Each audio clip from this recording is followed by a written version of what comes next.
Question number 12 of સ્ટેપવેલ્સ. ત્યાં લીધું છે આ લોકો ચાંદ બાવરી. તો આપણે સપોઝ કે તમે ચાંદ બાવરીઝ વાંચો છો તો એમાં 850 AD આવી ગયું, પછી એના feature steps take you down 11 story to the bottom એ બધું આવી ગયું. અને એના અધર નોટ્સમાં છે old deep and very dramatic એવું લખ્યું છે, બરાબર. અને એના ક્વેશ્ચનમાં છે has blank which provide a view of the steps.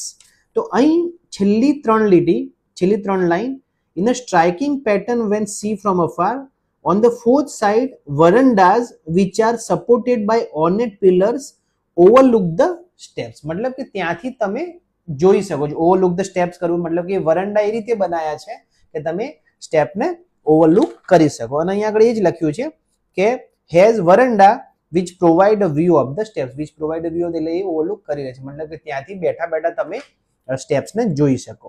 માટે જે 12 નંબરનો જે ક્વેશ્ચન